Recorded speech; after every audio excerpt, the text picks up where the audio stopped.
What's up, Panther fans? We on a special edition tonight, breaking down the trade. Big news today. Panthers traded a 2023 six-round draft pick for cornerback, former All-Pro cornerback, 2019 Defensive Player of the Year, Stephon Gilmore. So we got me, Country Kev, JD, going to break down this trade. What we're going to expect. Look at the contracts. Cover it from all aspects. Little bit about the trade itself. The Panthers gave away a 2023 six-round draft pick. The Patriots gave away Gilmore, so it's a straight-up swap right there. And a couple things at play. The Panthers will take over Gilmore's the last year of his deal, which assume $5 million. The Patriots paid the rest of the contract out, so we're only on the hook for $5 million this year. And depending on how he plays, he may get an extension and be here for a little bit longer than the remainder of this season. He's still currently on the physically unable to perform list, PUP, so he's not eligible to play until week 7 when we're at the New York Giants. So we're still going to have to go a couple weeks before he can be fully active and start practicing and playing with the team.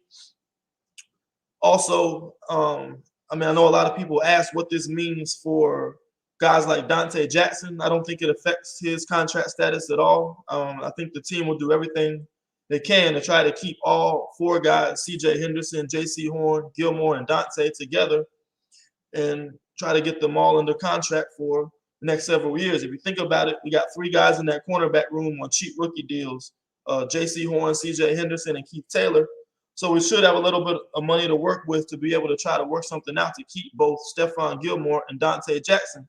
So, Kev, I know you're from South Carolina, around that Rock Hill area. You want to give people a little bit of background on Stephon Gilmore's high school career, how he got to this point? Yeah, definitely. For you Panther fans that's familiar with the upstate part of South Carolina, formerly known as Region 24A, that this area was a huge breeding ground for several players to end up making it to the NFL and being quite successful, particularly in the city of Rock Hill. They got 3 high schools there that have each sent multiple players to the NFL: Rock Hill High School, Northwestern High School, and the newest one, which just started 10 years ago, South Point High School. Well, South Point High School was the one that Stephon Gilmore ended up going to, and believe it or not, his teammate was Jadeveon Clowney. And another guy, I don't know if any of you remember, he was a linebacker that got drafted by Dallas, Devontae Holloman. These were his teammates, and all 3 of them ended up going to University of South Carolina. But with Stephen Gilmore, believe it or not, when he was in high school, he wasn't a cornerback; he was a quarterback, and boy, he put on a show. You talking about dual threat? Not only did he play quarterback, but he also he did play as a defensive back, but he was a dual threat as a quarterback. Just some of his numbers here, because he led them to a state title. They had a 15-0 record his senior year with Jadeveon Clowney leading the way on the defense. As far as a rushing quarterback, he had 1,331 yards, 23 rushing touchdowns. And as a quarterback throwing the ball, he had 1,771 yards passing, 14 passing touchdowns. He got first team All State by the honors by the state newspaper in South Carolina, and he was named All American by both Parade Magazine and EA Sports, and he won the Mr. Football for the state of South Carolina. So clearly, during high school, he was very athletic, very talented.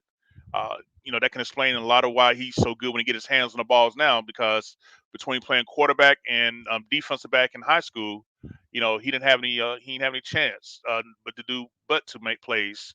A little bit more background, he also was on track and field. He placed well in the 100, 200, and the 400 meters, and he also did the 4x100 meter relay. So again, just showing out that amazing athletic ability.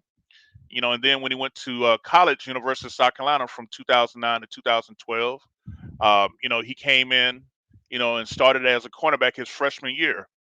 He played 12 games. He ended up having 52 tackles, 5 tackles for losses, 2 sacks, 9 passes defended, which got him freshman All-American honors by College Football News. So Stephen Gilmore, long before he got to NFL down here in South Carolina, he was definitely well known in both high school and in college. I remember actually going to catch a couple of games, in Rock Hill whenever they was playing. I remember this one game, Jadeveon Clowney by himself had 8 sacks. I was just like, damn. It was a total obliteration. And I think Stephon Gilmore had about 5 touchdowns himself. So it was just crazy how they was. Like I said, they went 15-0 in 2009 that senior year. So yeah, just with the background, Stephen Gilmore, just definitely as a homecoming. I actually told a friend earlier when I found out he was released, man, it'd be nice if he came here for a hometown discount. But little did I know, a few hours later, he literally would be coming home. Now we'll see a little bit later about the hometown discount because it said that he's looking for 15 million a year, but he's definitely worth it.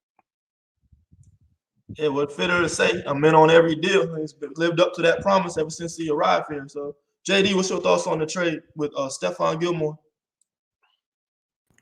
It definitely makes sense from the type of corner we like.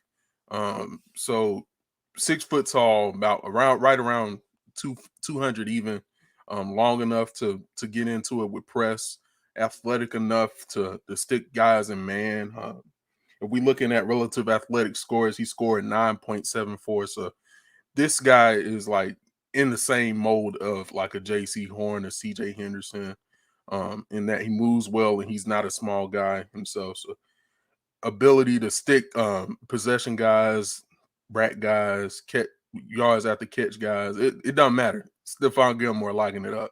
So it makes sense in that regard. And I think it makes a lot of sense when I thought about it, because initially I was just angry. I was like, well, what they doing this for? I don't know. But when you think about it, when Horn went down, we lost the ability to man up on both sides of the field. So with Nante and J.C. Horn, the ability to man up, whether they put their best guy inside in the slot, J.C. Horn moves there and he's playing nickel, or whether they just leave their guys on the boundary, we were able to man up. And then in manning up, we were able to stack the box with our safeties because we didn't need the safety help over top. So I think this move does make sense on the heels of a game where we struggled and we weren't able to stack the box because we were using a little bit more shading over the top of our corners with Melvin and Boye coming back for his first game. So it makes a lot of sense from that regard when I stop to think about it. That's a big thing too. I mean, Rule mentioned that in his presser too. One thing they want to do is put more guys in the box so we can play the run aggressively and not have to worry about, having to keep an extra safety back to help out the corners. So I think losing J.C. Horn was a big loss in that regard. I mean, if you watch the film while Horn was healthy, I mean, Phil Snow had some reps with zero coverage. So, I mean, he really wants to be aggressive, have corners man up, and, keep that box stacked to allow, him to apply pressure to the quarterback and have every run gap filled as well. So with 4 corners capable of playing that bump and run coverage, I think he'll be able to do that. So what I did, I put together some film of Stephon Gilmore so you can see the different aspects of his game and what he's going to bring to our defense. Of course, I'm going to show you where he is with this lock. He calls himself the Gilly Lock on Twitter. Lockdown corner. He's going to take away one side of the field. So that's one thing you're going to see from him. This is against New York Giants, Daniel Jones' rookie year, one of his better games as a Patriot as well. First thing you'll notice about Gilmore, he's a very smart player. What I mean by that is he always knows where his help is.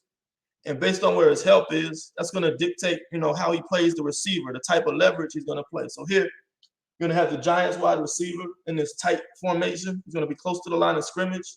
So Gilmore's going to be playing outside leverage just to the outside leg of the wide receiver because he knows he's got this safety in the middle. So he wants to do anything he can to force this receiver inside, play that outside leverage, and force him to where his help is.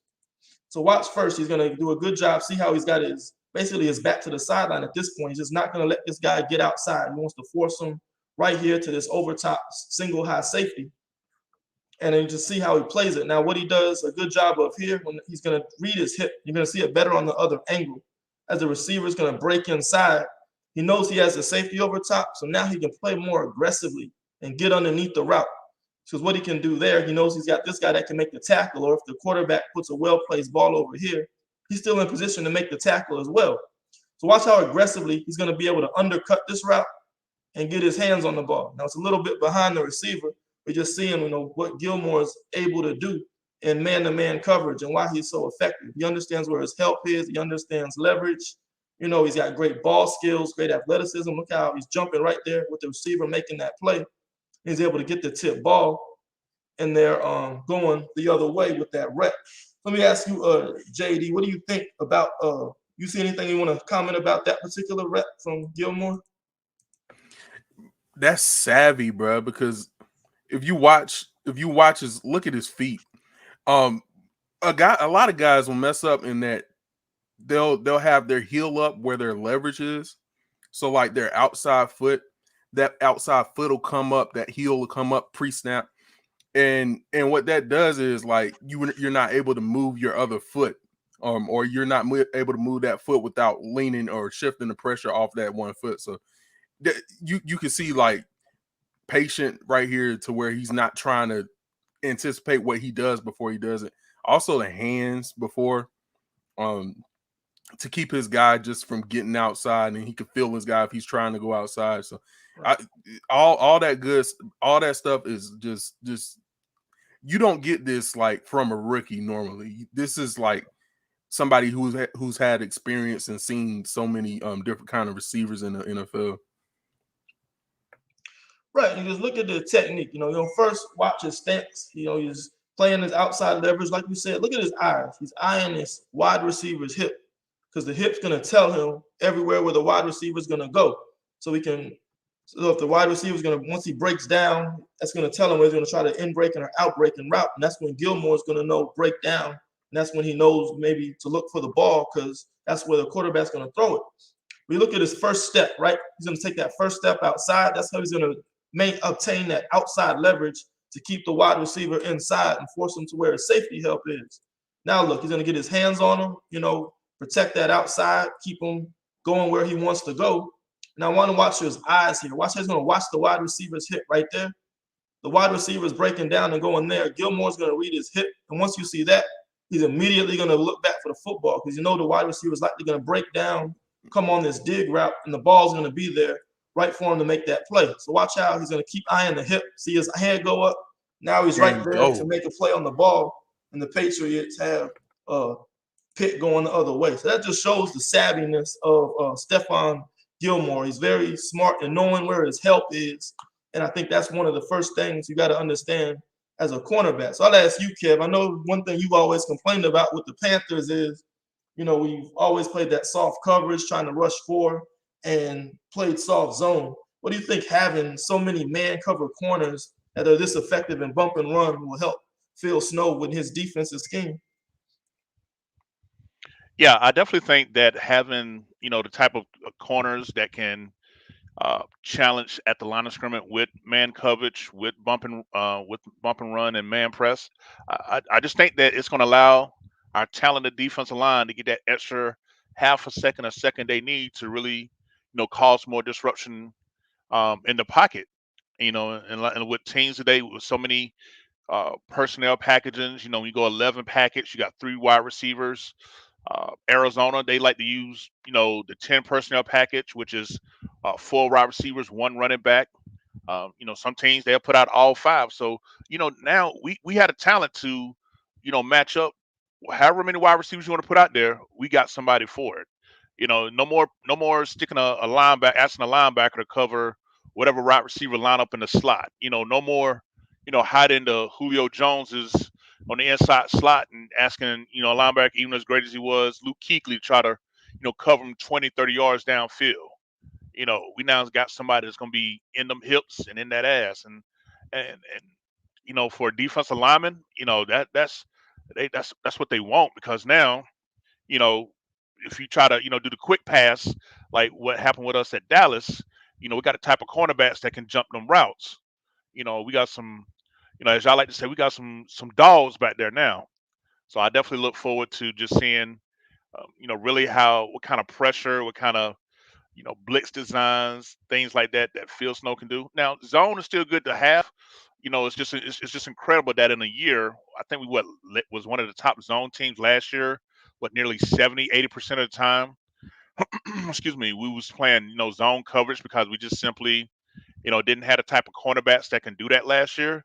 To now where it's just like whatever is trotted out there, we're going to be able to line up and we're going to be able to match. So this is definitely something this is definitely a move that I think is good for both the short term 2021 season and the long term.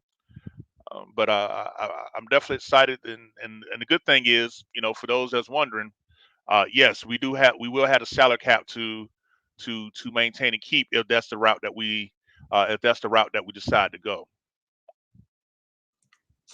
Let's take a look at another rep here. So what we got here, you're gonna see the Patriots crowd the line of scrimmage. You got 1, 2, 3, 4. You got 5 possible rushers.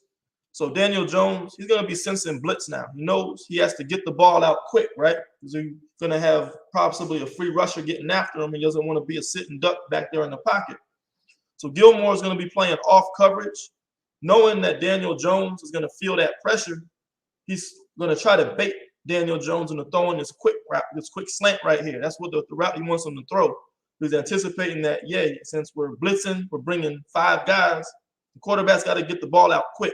So what I'm going to do is I'm going to play off coverage. I'm going to try to bait that slant route, and I'm going to jump it when the quarterback starts to cock back and throw. So what you'll see here, he's going to play soft, kind of invite that slant route. See, Daniel Jones feels the pressure.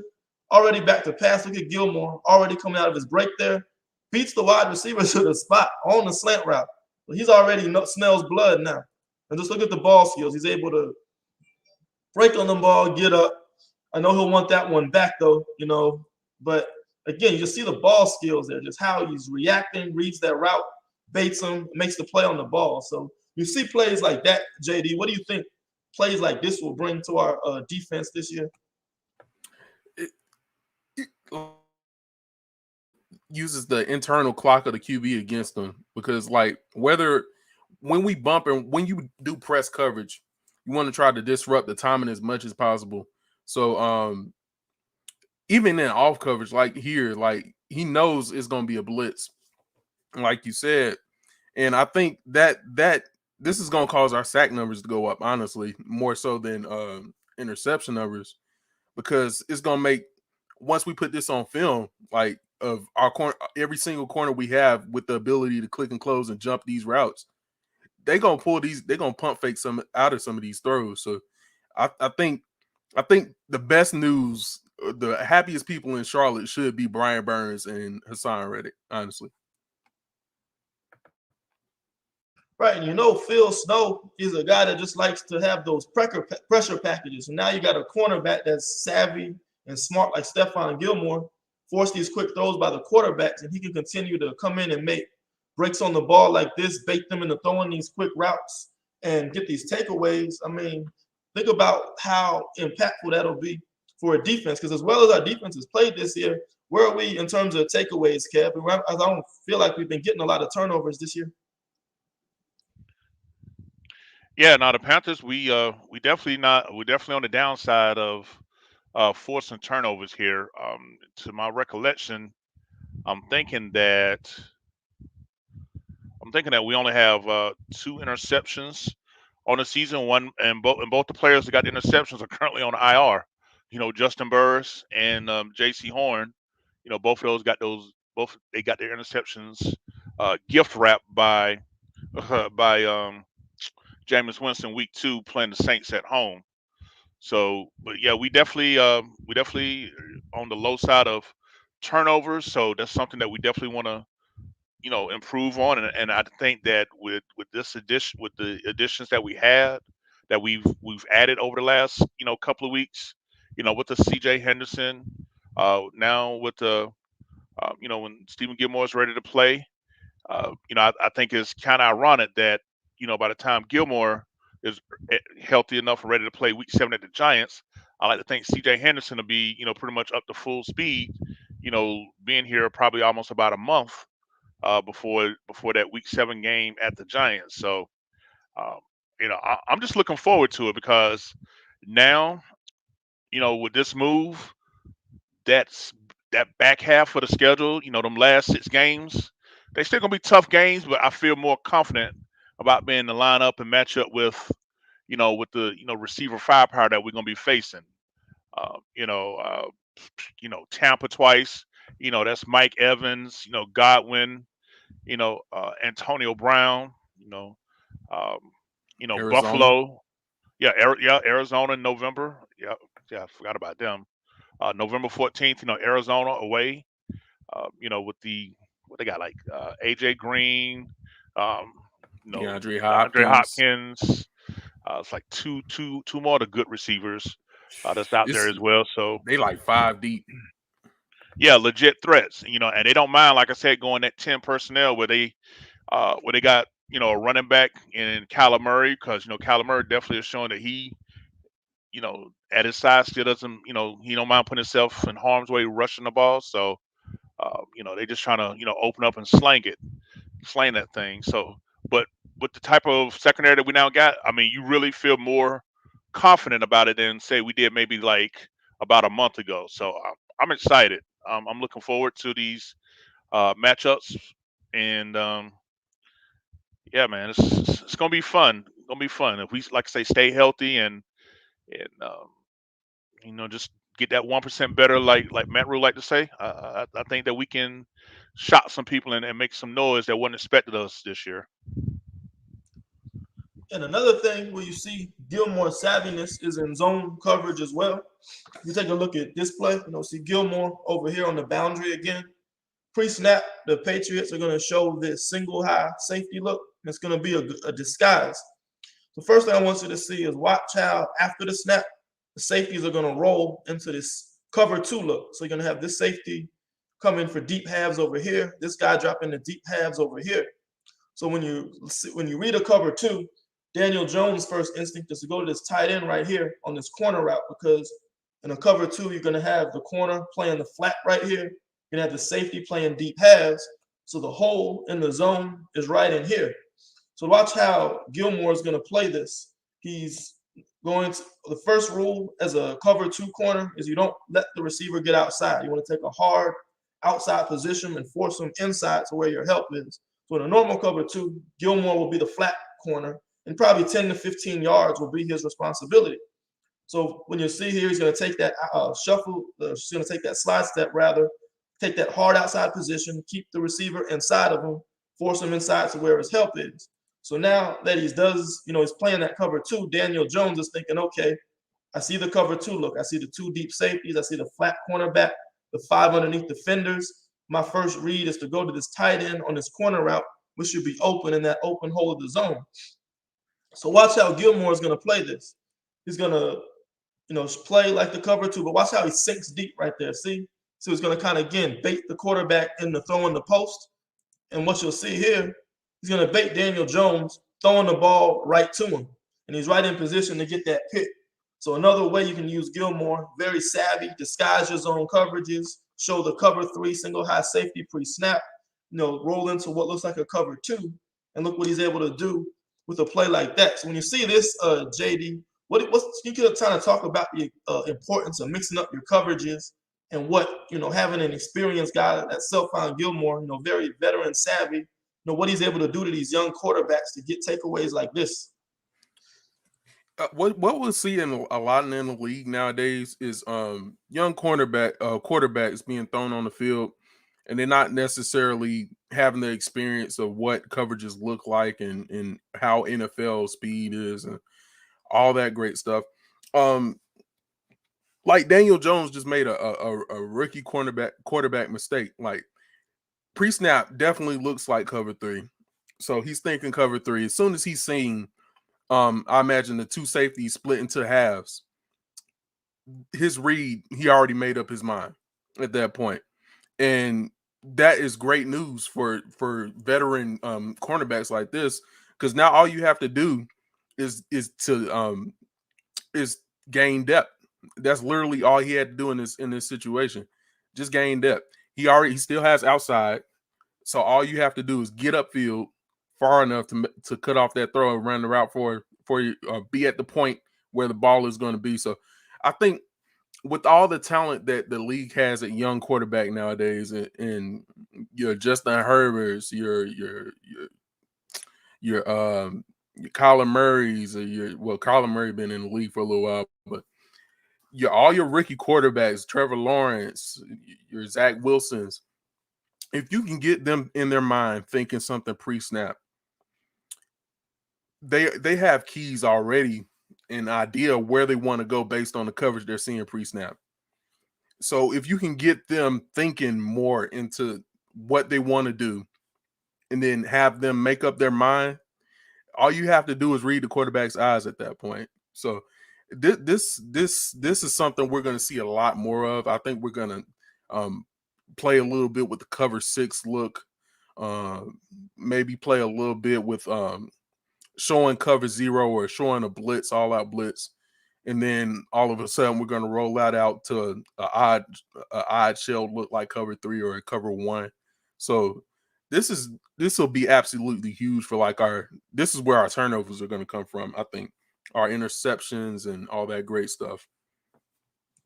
Hey, look at the schedule coming up. You got a lot of young quarterbacks. I mean, Jalen Hurts, so you got Daniel Jones on that schedule. So, I mean, it's a lot of ways. I mean, these veteran corners can confuse. I mean, Phil Snow can mix up his coverages and confuse these young quarterbacks. So that's just another benefit. And that's another example of Stephon Gilmore's savviness and football IQ. I think what separates him from other corners is that he's such a smart player.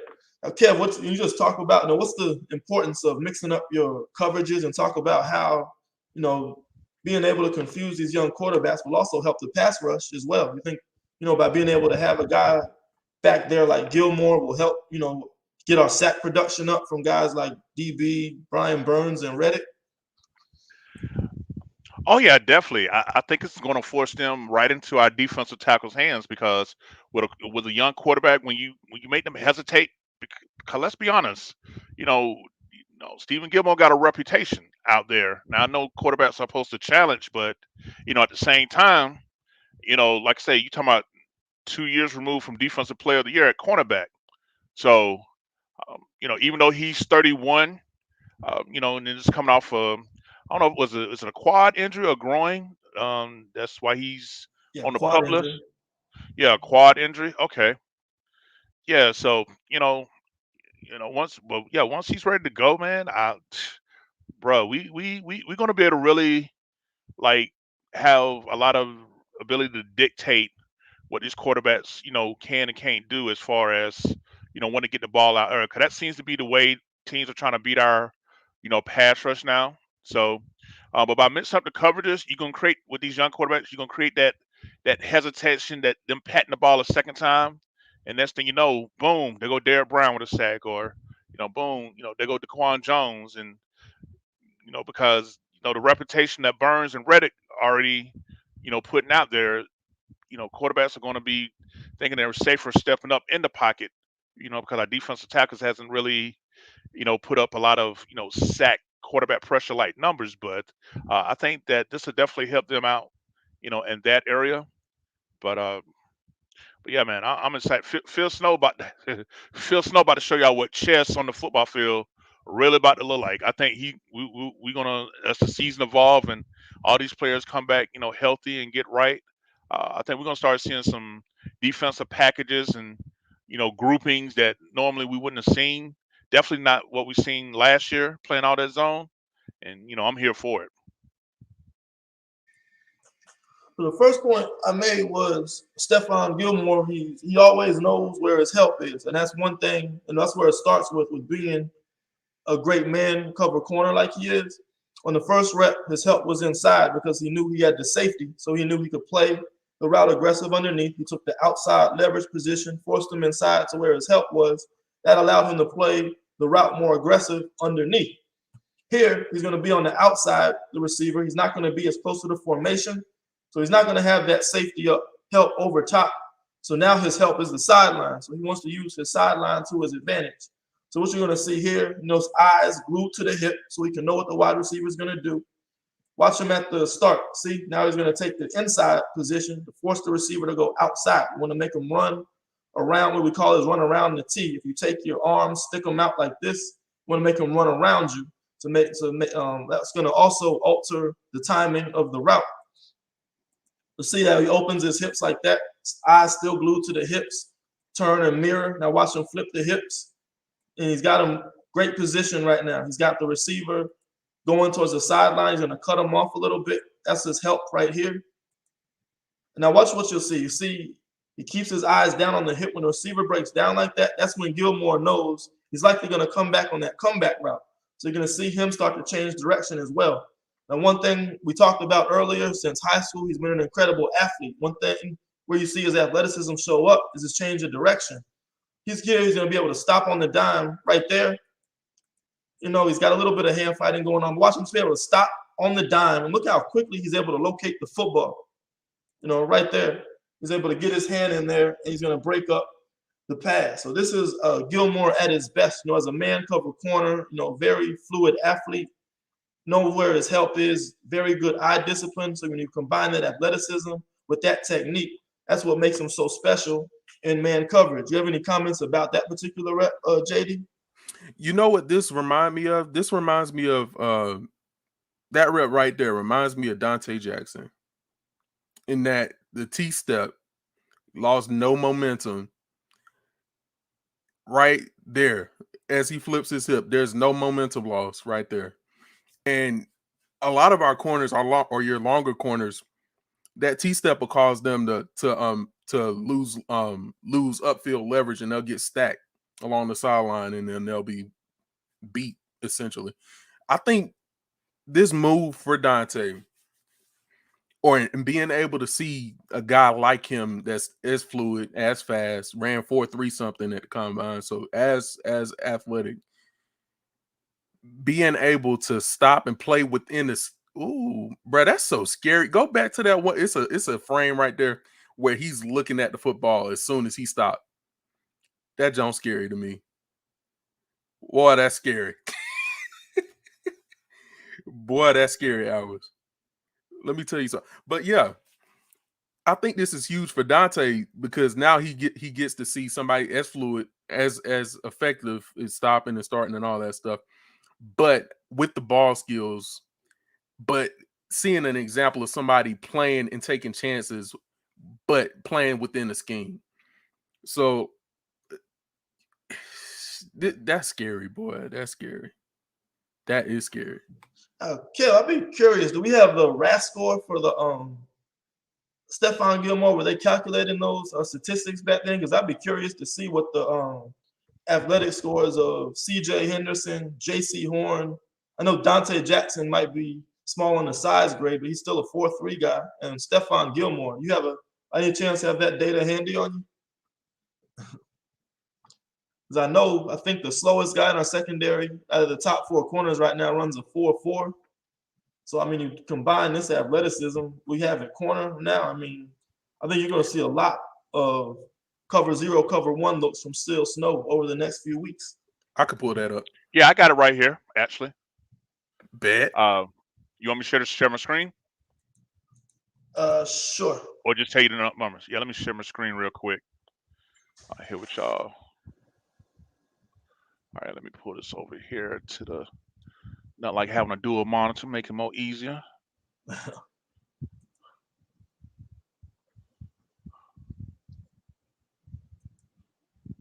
Okay.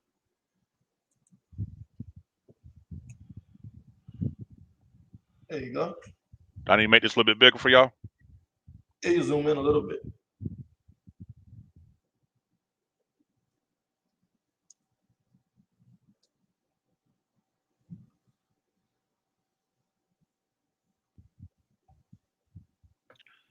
That's so cool.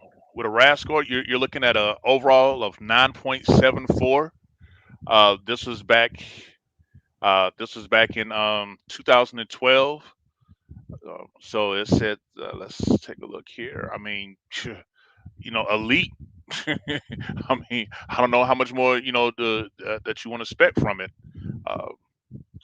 For a guy playing cornerback, elite agility. 4.40. Clocked at 22 miles per hour. While running. I mean, Good explosion. There's no reason why he has been, considered one of the above average elite cornerbacks, um, during his prime, which I think he still is in. I don't think that at age 31 that he's about to shut it off anytime soon. Getting a little nicked up here and there, but um, yeah, definitely elite though. All right, and who else you said look up? Yeah, man, I think I also CJ Henderson, I think we saw when we talked about him, he was up there 9.9. JC Horn, I think, was almost a 10. Dante Jackson, I think, is another 4.3 40 guys. So, I mean, I think you have your top four corners. I mean, they're very phenomenal athletes off the bat. So, I mean, that's a lot of athleticism you're going to have your cornerback to match up with these wide receivers. You think about the NFC South, you got Tampa Bay, Mike Evans, Chris Godwin, Antonio Brown, O.J. Howard, and Rob Gronkowski. You got Kyle Pitts with Atlanta. You're not going to want to match him with the linebacker or a safety, Calvin Ridley. You're going to be able to match up with him. So having that athleticism at corner, I think, is going to do a lot to improve an already defense that's up top 5, even after that Dallas game. So let's look at another rep of Stephon Gilmore in man coverage. Again, since he's on the receivers, playing out wide, he's going to use the sideline to his advantage. To rule one, know where his help is. And what you'll see here, he takes his first step. It's going to be inside this time. Going to slide inside to force the receiver to run around him and try to use the sideline to his advantage.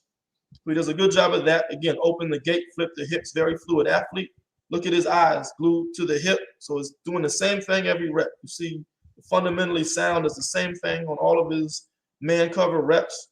And watch how he mirrors the receiver. One thing Gilmore likes to do, he said in an interview, he likes to play on top of the wide receiver. He trusts his ability to come back and make a play on the ball if he's going to run an in-breaking or out-breaking route. So he really likes to play on top of the route to avoid getting beat over top. So see how he's here playing on top of the route. So he does a good job, going to mirror the wide receiver throughout his route. Now here, he's anticipating a back shoulder fade. So one thing you do to defend against that, very difficult route to defend, you want to get chest to chest with the wide receiver like this. So if it shows the back shoulder fade, he can use his outside hand right here to make that pass deflection. So he's taking away that back shoulder fade away from the wide receiver. Instead, the quarterback goes over top though. So he's a little bit out of position here, but watch what he's able to do. He's able to still locate the football. I mean, how many times, you talk about corners that don't have ball skills? That's not the case with Stephon Gilmore. Watch how he's able to look up, find the football, and track it all the way through the wide receiver's hands, right? And what he does well here, he's going to play through the wide receiver. The wide receiver's got the ball right there. He made the catch. Watch Gilmore. He's tracked the football all the way through. He's going to get his hand in there and play through the football. And that's just a great recovery. Watch him just punch it out of there. So you just see another skill set in his arsenal when he's playing man coverage, right? He had the back shoulder fade covered. Daniel Jones went over top, so he's out of position. But Gilmore is not giving up on the rep. He's able to still look up, locate the football. Receiver has it. He's going to play through the ball, punch it out, and still get the pass breakup. So you're just seeing the various ways, he's just able to impact the game as a man cover corner. You have any comments on that last rep, JD? So many young corners, once they get stacked or once they get they try to get chest to chest and then the receiver continues upfield a little bit or the quarterback leads the receiver upfield and they get behind, you'll see a lot of guys panic and they'll commit a foul or they will lose the ball. They'll just try to tackle the guy. I think seeing this will help our young corners out so much. Because especially in the league, you can feel away once you get to this point. Like this point is a losing point when that receiver gets a step or two behind you. Most of the time, that's going to be a reception or it's going to be a touchdown right there. And you'll see a lot of guys go for the tackle right there. Him having the mindfulness to find the ball and just track the ball all the way and being patient and not panicking. That is such a veteran move. And once these young corners start to get wind of that, I feel like the sky's the limit for these guys because the athleticism isn't the issue. It's it's the polish and the experience. So I feel like all in all, with all we've seen from here, Gilmore is going to be able to teach our young guys, kind of akin to how Charles Tillman came along and taught all our DBs how to locate the ball when you're making a tackle, or small stuff like that seems small, but when you add it up to a whole unit, it looms large. Yeah, I mean, just see the well-rounded skill set at cornerback. I mean, we showed you various reps. We saw him play, outside leverage with his help inside towards the safety. We saw him play with the receiver split out wide, where he's using the sideline to his advantage. You've seen him break on the underneath routes. You've seen him make a play on a route where they tried to hit him over top. We saw him in zone coverage. We saw him in off coverage, man press, complete corner as you're going to get. And I think, I don't think we've had a cornerback of this caliber, in Carolina. No disrespect to Norman and Bradbury, Gamble, and those guys. This is high-level stuff. I don't think we've had a cornerback of this caliber throughout, the history of our franchise. You have any other comments on what you've seen from Gilmore and these little film clips, Cam? Yeah. You have to go back to us old heads, because I'm thinking about the late '90s, early 2000s. We had a couple of cornerbacks that were putting in work like that, and they got the stats to back it up that would match, like Stephen Gilmore. First one to come to my mind was like Eric Davis. Came over from the 49ers. He was a interception machine. When he came over here, and another guy, Doug Evans. So for us old heads, you know what I'm saying? We remember. This last time we had like true man, cornerbacks here, and this was the pre John Fox era as well. So when John Fox came, he brought started beginning that zone heavy look that he brought down from the New York Giants. But yeah, that's how long it's been. Damn near 20 years since we had any type of cornerbacks that had this type of capability here. But yeah, check out fans, check out the stats of Eric Davis and Doug Evans when they were Carolina Panthers, and you'll see that it's been that long since we had true man corners. Okay, let's go to some of these comments. Someone said don't slander Gamble. Another steal. Wish we could steal some offensive linemen. Now, Kevin, did you hear Scott Fitterer's interview today? I didn't hear it myself personally. I kind of seen other people playing the clips about it. I heard old David Newton get an old good one on with him. Asked him because it said that he don't live too. Gilmore got a house like a couple of houses down from him, and I think David Newton asked him, "Well, do you live close by some left tackles?" Something to that effect. But just to put out there for you guys, teams that's got they don't have to be elite linemen. If they're good, decent, strong with a future, they're not giving them up. And if they're gonna they're gonna ask for more than what we're willing to give up to get it. So as bitter as it is to swallow it, we're gonna have to make it work with the guys that we got on the roster. I mean, it's a few free agents out there, stragglers, that could really improve us, particularly at guard. The tackle options, not so much.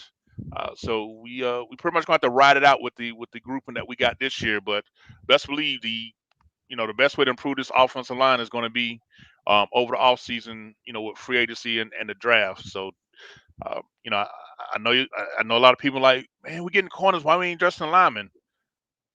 Trust me, the way Fitterer is making moves, if there was a move to get a lineman that was worth the value, I think he would have pulled the trigger by now. You could tell with Matt Rule's interview, they definitely are sternly aware of how much a struggle it is with the offensive line. Rule ain't gonna throw nobody under the bus, but yes, we're just gonna have to pray and hold hands over this group we got now, and just hope that they can get coached up and gradually start getting better. Okay.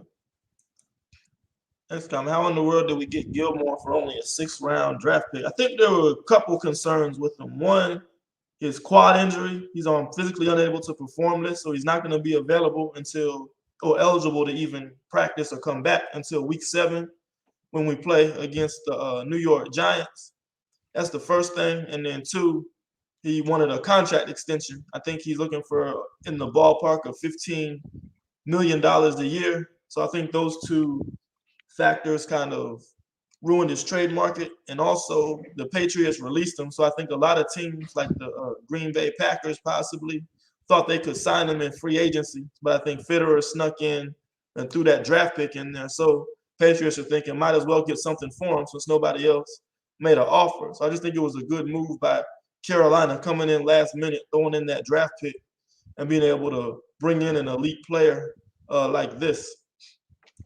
Next question, who's the backup for Shaq Thompson? You answer that one, JD? Well, I'm already considering Jermaine as a starter, so I'm not even going I'm thinking Jermaine and Shaq are starters. So outside of them, options are Frankie Louvu, Jonathan Celestin, and what's his name, Clay Johnston. So out of those three guys, I think we will find the backup. So let me throw this out here to this question. Now Shaq been playing more outside. He's not been playing the mic this year, has he? Yeah, he's been more of a outside backer this year. And we've been playing a lot of nickels, so it's kind of, I mean, I guess Mike and Will Backer are basically standing next to each other. It's not like your traditional 4-3 with the true middle linebacker. Right. Yeah. Right. Because I was thinking when I'm looking at this question by Mary, asking about Shaq, how you guys feel about, hey, we got him for his versatility, sliding Jeremy Chin at linebacker and letting our young safeties, get more reps back there. Now to leave him there full time, while Shaq is out, I wouldn't be opposed to it, to keep that athletic ability because, when you think about the guys that's, the talent at linebacker, after Jermaine Carter, there's a lot of relative unknowns, and we still got teams that we're facing that's got some pretty good tight ends, running backs. So, um, if we're gonna, if we got this type of cornerbacks on the outside that can, more than hold it on, and young guys like a Franklin and Chandler back there at safety, let them, come up, play a little more closer or like that. I wouldn't be opposed to, Chin getting some linebacker reps while Shaq is out, just so that we can keep that playmaking ability at that linebacker level, Yeah, I think Frankie Louvu is going to have a much bigger role too on their defense. So maybe you go with Shaq, Louvu, and Chin at linebacker and put Franklin and Chandler at safety. But I mean, Phil Snow, I mean, he's very unpredictable, gives you a lot of different looks. I think a lot of guys are just going to get a lot more reps at different spots over the next couple of weeks. I think with Philly, you're looking at a team with we talked about this last night. I think our podcast should be ready either tomorrow or Friday. This is kind of a off-schedule show because of the big news with Gilmore, but maybe with Philly, he plays more free linebackers and puts Louvu and Chin in the box this week. Can you talk about why teams let ballers like Gilmore go for such low compensation sometimes? I touched on that a little bit. I think one is quad injury, scared teams off. Two, teams are expecting stingy with draft picks. They think he's going to be released and in the free agency. So that's another thing. They're expected to sign him at a much cheaper deal. And also he wants an extension. I think he was, I don't know. I mean, Fitterer said that they're going to wait and see. I kind of think, maybe they did kind of say, yeah, we'll work something out once the season over. I'd be surprised if he walks away next year. But we'll see how that all plays out. I think the extension had a lot to do with teams wanting to stay away from him. Do you guys have any other comments on that one? No, I mean, I just think, like I said, it really comes down to the finances. Like with the talents coming out, you got to, even though he's only 31, you may have some front offices looking like, do we really want to invest that type of money, in a player that's done already played, 8-9 years in the league.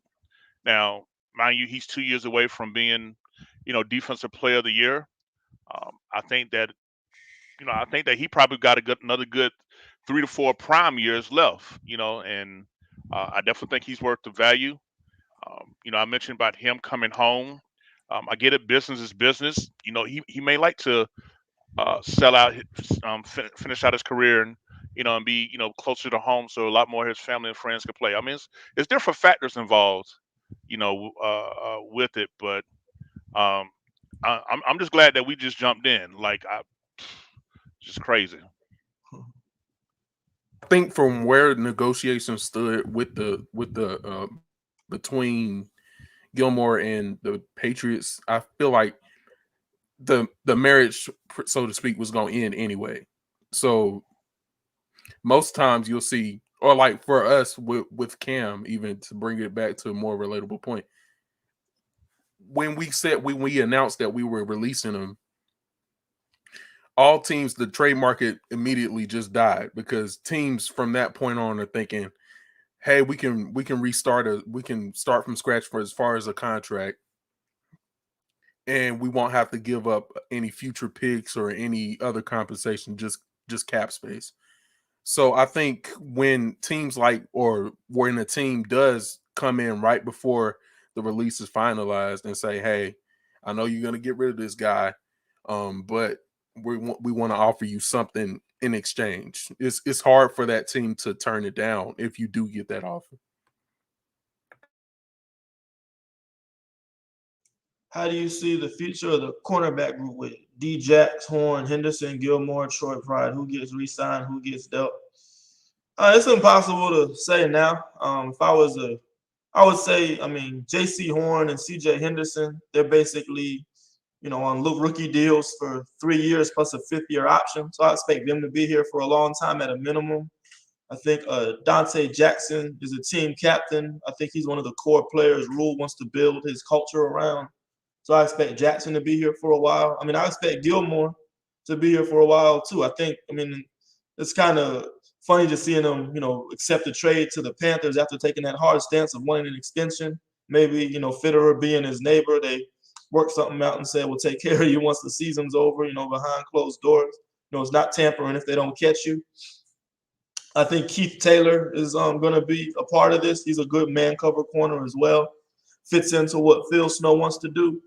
And I think the other guys, I mean, they're just going to have to get better and battle it out. You got Stanley Thomas Oliver, you got Troy Pride, AJ Boye still on a 2-year contract. I mean, you know what he can do when he's at his best. I wouldn't discount him out either. Sean Melvin, not a big fan of him. He can go back to the practice squad probably. I mean, we'll see. We got a lot of competition there, so I think we'll see what happens with these young guys. But I want to show you guys something. These Patriots, when they played the Kansas City Chiefs, the Chiefs have a lot of weapons, right? They had Tyreek Hill. They had Sammy Watkins back then. They had Travis Kelce. The Patriots played 4 cornerbacks that game. Look at these snap counts. You have Jason McCourty, Jonathan Jones, J.C. Jackson, and Stephon Gilmore. Look how many snaps each of these guys played. Jason McCourty played 35 snaps and 67%. Jonathan Jones played 41 snaps and 79%. J.C. Jackson played 51 snaps, almost all of them. And Stephon Gilmore played every single snap of the game. So hear what you're saying. Bill Belichick, when they beat the Kansas City Chiefs in the playoffs, he played 4 cornerbacks for more than 65% of the snaps for the entire game because that's what he felt he had to do to match up with that explosive Kansas City Chiefs offense. So now let's put ourselves in our shoes. We got Tampa Bay with their offense. We got New Orleans when Michael Thomas gets healthy. They're going to have weapons. They got Atlanta with Kyle Pitts, Calvin Ridley, and their guys. They're going to have weapons.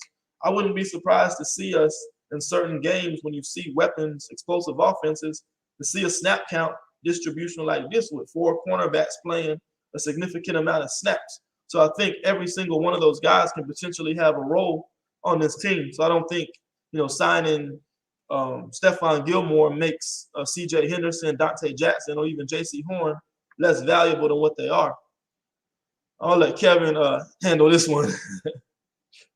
So what exactly happened with Stephon? Because when he was cut and y'all traded for him, everyone's saying it was because it's time he was going to go to the Bucks. He was going to go to the Packers too. I thought they were interested.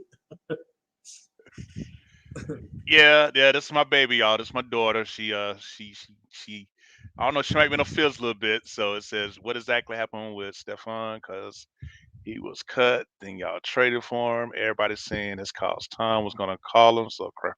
You know what? I was thinking that too. I was thinking, anybody that Tom Brady say he wanted has came to Tampa. I can't think of anybody that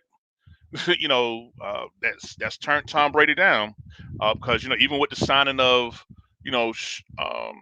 Richard Sherman, he signed on the Wednesday. He was starting, this past Sunday night. So, and I think they picked up a couple of more injuries in that secondary as well. So that was something I was concerned about. But in a way, in the Bill Belichick way, I think this was a petty move. Send Gilmore in the division where it can give Brady fits because if anybody can kind of have insight on the mind of Brady, send him in practice, all them years together, it definitely would be a Stephon Gilmore. But yeah, I know teams were lining up waiting on it, but um, yeah, it's not gonna happen. Sorry, Princess. You know what I'm saying? Because that is sad about Jair Alexander. Who's a local kid out of Charlotte. Who's became can we call him elite? He's been playing elite, right? Well, the last couple years. Yeah. Hey, probably a top 3 corner in the league right now. So it's unfortunate what happened to him. Right. And when no one's got fitter, he might be around our way. 3, 4 I'm saying, if you won't call him elite, I will. Yeah, I just want to make sure because people be so quick to throw that term around and the resume don't support it. It's a difference between above average and elite. Now, I think Gilmore, when healthy, Jair Alexander, those are your truly elite, 2 of your truly elite cornerbacks in this league right now. Never believed in Troy Pride. Sorry, but that's unfortunate. That's JD's favorite player, right? Boy, I about fell out. And it wasn't the spirit. It's y'all one. Tell me, look, I'm out. Now that we beefed up our DBs, I need to be prepared to get muscled by future offensive coordinators by using more tight ends or extra O-line. That's true. Dallas came out to 12 personnel against our nickel packages and kind of pushed us around a little bit. But, I think the thing with Phil Snow, we have the personnel to play 4-3. So I think it's just going to depend on what types of teams we're playing. And we just have the ability to match their personnel. Yeah, well, because I believe you was talking about I think it was a stat. I don't know if you talked about it in the podcast, but how, Phil Snow, wasn't personnel matching, going, nickel package against, base packages and how the yards per carry went up significantly. But I think that after looking over, I think we'll start seeing, when teams trotting out, 12 personnel with 2 tight ends, 2 wide receivers, or running back, or 22 personnel, 2 tight ends, 2 running back.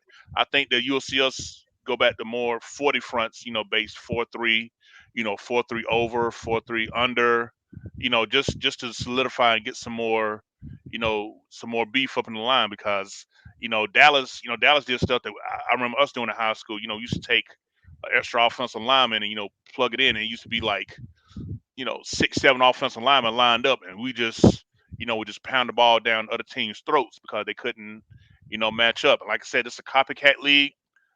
Even though the Eagles got their own type of running attack that's different from Dallas, I do expect them to probably just take about 4 or 5 run plays and formation and personnel groupings that they saw and see how they work. And if they have success, until we show we're going to stop it, teams are going to try us. We already know the O-line was an issue. But with that said, how do we fix the D-line Dallas exposed? I think our D-line is fine. I think if you look at some of the alignments Phil Snow was using, I think our guys were at a disadvantage before the ball was ever snapped. He was using the odd fronts, like 303 tight front, getting the D tackles real close to the line of scrimmage. What 303 is, you have a nose tackle at 0 technique, and then your D tackles both at 3 technique. So they're in close, packed in like that. And Dallas was running off tackle runs. So when you down block against, 2, 3 technique and a 1 technique, you're basically wiping those guys down. And think about Derek Brown as a 3 technique getting combo block. He's going to have to face the guard head on, and the tackle is going to have an angle on him on the down block. So with the tackle having that clear of an angle on him, he's going to have a hard time getting leverage and holding up on that double team. I just think you saw with them playing the extra lineman in there, playing the 2 tight ends, Burns has to shift inside now because he has to have gap control between the tight end and tackle. Now the tight end is able to down block on Burns because he's got the perfect angle. So I think by alignment, we kind of were fighting a losing battle from the jump. I think we have to go to more of an even front to really go against that 12 personnel. So I think I'm happy with our D line. It's just more about the personnel packages and the fronts we need to use against double tight end sets. You have anything else to add to that, Kev? Yeah, I mean you're pretty much spot on. When we say even fronts, we're talking, 4 down linemen, and we're talking odd fronts, we're talking 3 down linemen. But yeah, the 303 alignment you was talking about, that was implemented to free up our linebackers. Now, you know, when teams zone block against a 303, that works to our favor. But when they man block it like they did us, that's the advantage. So again, this is going to be a chance where now we got to play chess. When we have, when teams try out certain alignment, they're going to see what we're putting out there, odd front or even front. So I'm hoping that guys like Util Gross Matos is healthy. I think he'll be the ideal 4-3 DN to go along with, Morgan Fox. Now, don't get me wrong, I don't have no problem with Brian Burns, playing as a DN in a 40 front. But again, with the shortage at linebacker, hell, why not slide Burns back as a linebacker with a Jermaine Carter and with the Jeremy Chin with that defense front. Now that'll be a hell H because Burns done showed he got the ability to cover the flats and out a little bit. Not something that we do consistently, but that'll be a 4-3 alignment that I think that will be very effective. You know. Let's see. Kev, you want to answer this one? She says, "Do you think if we didn't get him, would Jalen Smith fit the Panthers defense?" Yeah, definitely. I think Jalen Smith would be a good fit here. I don't know if anyone's linked to signing them. I know on uh, Network they was talking about possibly with the Chargers. Him linking up with Bosa and with Derwin James. With what they already got going on, what they already got going on out there. But um, yeah, Jalen Smith, if I remember correctly, he was playing like I think he was playing like Sam strong side linebacker, if I'm not mistaken, because he wasn't a Mike. He wasn't a middle linebacker. Now, Vander Esch is the Mike, I think. Yeah, Vander Esch is the Mike. Yeah, so um, again, getting someone like a Jalen Smith, that would allow us to leave, a Jeremy Chin back at safety. I believe. Um, hey, we got the money for it, so if Fitter started to make another call, like, hey, if we can't improve this offensive line, we're gonna have the type of defense where get 17 points, you're gonna win the game. That may be how that may be how to do it. Like the 2000, Baltimore Ravens did. They won a lot of games, 17-13, and things of that nature. That's the route we have to go due to not having a type of offensive line to allow this offense to explode. And so be it, by any means necessary. Do we have to release anyone? No, Gilmore is actually not going to be on the active roster until week 7 against the Giants. He's on physically unable to perform this with a quad injury. So when you're on PUP, you have to miss a minimum of 6 weeks. So I don't even think he can practice with the team until he sits out 6 weeks from that for that rule. So he'll make his debut week 7 at New York against the Giants. That's the first time we'll see him. And yeah, they will have to make a roster move if they activate him to the promote him to the active roster.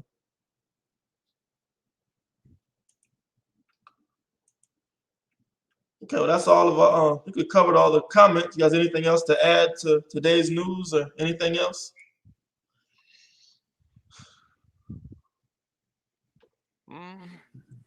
Boy, I said when we drafted J.C. Horn, we was gonna have the best defense in the league. I ain't think we was gonna take this route, but I'm here for it, bro. It's about to get scary. Oh yeah, definitely. I mean, and the fact that our rivals are kind of like looking like man, fuck them Panthers doing, bro? Like, many had us picked to be dead last in the division this year, and hey, we arming up, and like JD said, I'm here for it. I'm damn sure here for it. So, uh, let's see how healthy we can get, for this Philadelphia game, and make a push from there. Let's try to get to 4-1. The consensus is we've never been this deep at corner, though, right? Let's go ahead and get that out the way. Not even close. Nah. Cornerback room, nah. Our cornerback room is what it would be like to go into Floyd Mayweather's garage. That's what it looks like right now. Bentleys, Rolls. I mean, shoes. What you like? We never had anything like this. I mean, before we even started the stream, we were looking at our 2017 cornerback room. Who was on that roster? Ooh, Lord bless it. I had to close it down. It was He said, "Let me close the window." That's wild. Man, Bradbury, Worley, Kevon Seymour, Gunter, Corn Elder. Yep, Captain Munnerlin. Yeah. That was the marquee signing of the offseason. Everybody was happy. 2017, that was the year Pep came back. They want to try to, make another run for it after the disappointing 2016. Try to, one more round, Rock. But I think, like I said, I think this will definitely make our safeties better too. When you that you got guys now that can truly, cover. And like I say, I know we're on focus this season, but when we get everybody back healthy next year to trot this out, oh my God, like, I'm a trench guy, but shit, this gonna have me rocking some DB jerseys real quick. Yeah, I think we building our roster out like this allows us to focus strictly on offensive line this offseason, because what other needs do we have? If we really think about it, I mean, quarterback's pretty much locked in for at least 2 years. We got defensive line. I mean, they're all on rookie contracts, basically. Maybe Daquan Jones, 2-year deal? Yeah, he's on a 2-year deal. AJ Bouye is on a 2-year deal. So, I mean, linebacker, Shaq still under contract. I mean, might as well he's playing worth his contract. So, might as well keep him instead of eating that dead cap hit. Carter's still on his rookie contract, if I understand correctly. Safeties, Franklin and Chandler. Burris, I think, would need to be re-signed if they want to bring him back. Kenny Robinson Burris on the second year. Yeah. Yeah. So, I mean, we got a lot of depth across the board. It's pretty much just O-line focus, all O-line. I think that's our last real hole on our roster, honestly. Will Luke come back? Nah, man, y'all gotta let that go. Y'all want to make a trade for JD? I want you to answer this one, bro. I can't deal with this, man. Yeah, man, can't. After that playoff game, no thank you. Yeah, I'm good. I'm good, love and joy. Will Cam come back? What you talking about? Cam Irving's still on the ride. Nah, he ain't coming back, y'all. I ain't gonna let that one go. I mean, he coming back to fellowship. If you're gonna go down to Atlanta and holler at him, you know what I'm saying? He got time to be there now. Glad the coaching staff. I do too, because Ron Rivera sure didn't. Dog, can we acknowledge how Evan Cooper was bouncing off the walls when they found out that we was getting Stephon Gilmore? Because I know he was. I know he was amped. I know he was amped, bro. I know it. Man, his top 4 corners, I'll take those guys up against anybody. I mean, you got Dante Jackson, J.C. Horn, C.J. Henderson, Stephon Gilmore. I mean, what other cornerback room is that deep and that talented? And I'll be honest with you, and I don't never wish injury, but if it could, J.C. Horn getting hurt to allow them to make these type of moves, rookie worthy sacrifice. Cause boy, right. when you come back, man, it's hey, look. If we see some cover 0, we know what's up. We know what time it is now. Clank. Oh man, don't remind us of that. Trey Smith, he's balling right now. Man, I don't even want to talk about a lineman right now. Nah, it's DB day. We'll get to the lineman on Sunday. We done stole care from from Lawrence side. All right. Hey man, you know the homeboy coming home. Shit, I'm here for it. Shoot, man, like, yes sir. I mean, only thing we missing now. I mean, Pittsburgh got him. Melvin Ingram. You know, he from Rock Hill. He played. He played too. Shit, you talking about replacing Shaq? Bring Melvin Ingram ass on down here. Bring everybody. Jair Alexander, Melvin Ingram, Jadeveon Clowney, rebuild the whole. Hey, look. Hey, let's have an all Carolina reunion. Trade Dante for a left tackle. Teams don't trade left tackles, y'all. I'm sorry. I mean, if you're gonna trade, I mean, Trent Williams got traded, but that's kind of a rare occurrence. And look what they had to get just to get him in that building. Let them thoughts go. That sounds like some Madden logic right there, you know. And I think Madden would even reject that trade. I'm dead, man. No, come on, y'all. We talked about this last night, man. We're not gonna get on Paradis is not trash. Paradis is the most. I think Matt Paradis is the most misevaluated player on our roster by the fans. I think we'll talk about it more on the podcast. Y'all can hear it probably tomorrow or Friday. We go into depth on Matt Paradis, but I got to give that guy a chance. I think he's the most misevaluated player on our roster right now by the fans. That's the one you guys are getting wrong right now. And let me say this about Paradis real quick, because I've been on when he's been asked. He's been Vita Vea's bitch a couple of times when we played Tampa. But again, if you didn't watch all 70 snaps, from this past game at Dallas, using the 3 or 4 plays that didn't go well and use that to evaluate him, you're not doing them service. You're not doing them justice. You're getting caught up in the moment. Look, I done seen Aaron Donald get blowed off the ball before. I done seen Aaron Donald get put on his back. It happens to the best of us. You know what I'm saying? So just being fixated and I mean, if you already had a personal dislike for the guy, then whatever I say really not gonna matter, because you're gonna magnify his bad plays, and you're going to minimize his good plays. Y'all talking about the pushback and the sack. What about the 4 to 5 times that he put somebody on their back to allow Chuba Hubbard to get runs up the middle?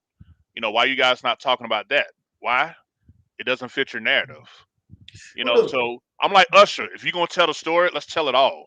You know what I'm saying? But the problem with offensive linemen in general is when you're watching the game live, when you're into the game, when a lineman gets beat, they're going to show the defensive lineman whooping the old lineman over and over again. The same play, slow motion, 5 times in a row. So that gets kind of buried in your head. When the old lineman wins, the camera might not even catch it on TV. It's probably so far away from the play. They'll show the running back. They'll show the quarterback. We saw that play where Paradis put a guy on his back and Darnold scores the touchdown. There was, Sam Darnold leads the league in touchdowns, yada, yada, yada. But what about the great block Matt Paradis made that allowed him to have that open hole to run to? He didn't get any credit for that. So I think O-line is just a thankless position. You all over the TV when you get beat, and you don't see the highlights when you make good blocks. So I think that's kind of what's wrong. Well, I think that's why Matt Paradis is the most misevaluated player on our entire roster right now. I think the fans got that wrong. You guys are right about Cam Irving, other guys like that, but Matt Paradis, he doesn't belong in that category. Right, and you talking about how blocks getting missed. Everybody was talking about that move by DJ Moore. Did anybody notice how Tommy Tremble came through and cleared out 2 defenders to let DJ Moore break loose for that long run when he got that real low bend and get out? See, nobody ain't talking about that. You know what I'm saying? But if you go back and watch that play, where DJ Moore caught that ball, and watch how Tommy Tremble comes in and cleans house with a couple of with the Dallas defenders to give DJ that room. See, like that stuff like that, don't get talked about. Why? Because it's a block. We don't want to talk about the blocks made. We want to talk about the blocks that's missed.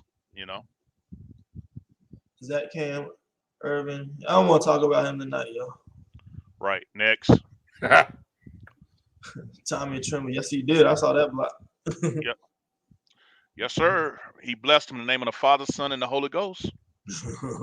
Start Tremble. I picked up Tremble in my fantasy. Stop playing, man. I'm dead. Gotta hit him on the tight end sweeps and I need all them points. Look, right. Hey, look, I lost Grunk. I had to make a move with something. When no other starters available. Honestly, I agree with that. I don't think this is the worst O-line unit we've had over the last 10 years. I think it's better than the injured O-line in 2016. I think it's better than 2014. Definitely. 2018 was a pretty bad O-line.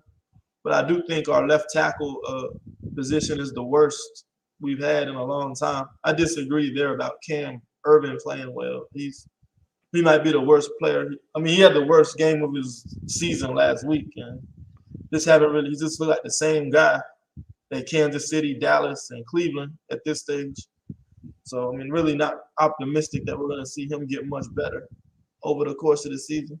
But remember, he's hurt. I think Trent Scott and Brady Christensen was getting reps at left tackle today. So I would think Trent Scott may possibly start Sunday. So we'll see what happens. This how bad Irvin been. I would take 2017 Matt Khalil over Cam Irvin right now and wouldn't lose no sleep about it. yeah. I think Khalil probably better than Darrell Williams, the left tackle. He's probably better than Chris Clark, probably better than Byron Bell. Yeah, easily. Look, don't forget the infamous Nate Chandler, former defensive lineman, converted offensive tackle. Yeah. Man, we don't recycle some products to put out there on the line. So, like I say, good news is, the free agency market looking nice. Smooth point out some big Smooth point out some guys in college that might be available. So, these moves should really allow us to focus. Yeah, I know they're gonna say best player available and all that. Best player available, OL, offensive line. That's what need to be. Yeah, keep in mind too that NC State left tackle. He's from Charlotte, so maybe we're gonna pick mid, late, early 20s. So that might be an option there. We're not getting Evan Neal, obviously, but hey.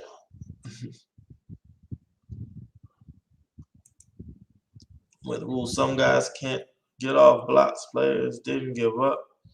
Does start at coaching. We're young. Yeah, I think we're forgetting that we're the youngest team in the league. I think, or at least top 3 youngest. So we're the 3rd youngest. Yeah, so guys are gonna make mistakes and still got a lot of improvement. I think we got spoiled with that 3-0 start, and number 1 defense. We're forgetting. Wait a minute, we're still a young team. This is year 2 of building a program. Let's take a step back and.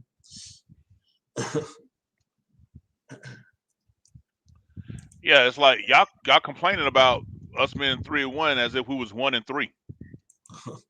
Yeah, we lost it probably. I mean, Dallas is going to be contending in the NFC. When you start how close they played Tampa. Hope we have the 30. Yep, we all do. That'd be nice one time.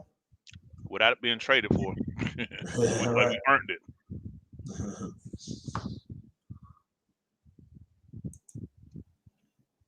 UNC Charlotte have any quality low linemen? I have to check. We're still getting into our draft evaluation, so we'll have that information by March, probably February, March. Yes, we need to get at least 3 or 4. He being sarcastic. No, we don't need 3 or 4 new whole line. We need a left tackle.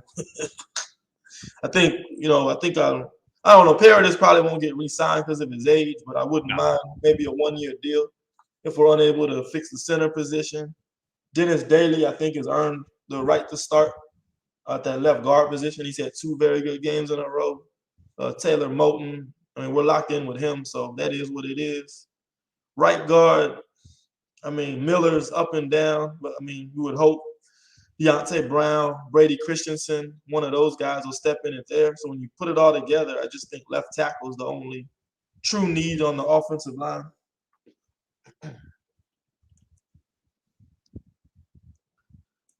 And the way, yep, I agree. He did sound like it's something he tried to address. He actually said he wanted to trade for some more linemen, but they just weren't able to. Teams don't like to trade quality linemen. It's a position you want to be real deep at. Have a lot of talent there. All right, I mean, I think that's an hour, almost an hour and a half now. So Thank you, everybody, for joining us tonight. Be on the lookout for the podcast episode 103, probably drop tomorrow or Friday. So we did this kind of unplanned show because of the big news today with Stephon Gilmore. So, I mean, be on the lookout for that. Thank you guys for your support. And we'll hopefully be back on for the post-game show Sunday afternoon. What time is the game again, Kevin? So 1 o'clock. It's a 1 o'clock game. So, we'll be coming on. Like I said, around 7:30. That 7:30 to 8:30 time frame is when we'll do our post game. Okay, yeah. And then we'll be back on our regular Monday podcast time as well if nothing doesn't change. So apologies to you guys for not making it known. I know several of you guys had hit us up wondering why we wasn't on Monday night. Our apologies. We'll definitely make sure we definitely give y'all guys the courtesy whenever there's a change to the routine, because we definitely want you guys to support us and follow us. Right. So as always, keep pounding and be sure to tune in Sunday evening, hopefully after a win against these Philadelphia Eagles. All right.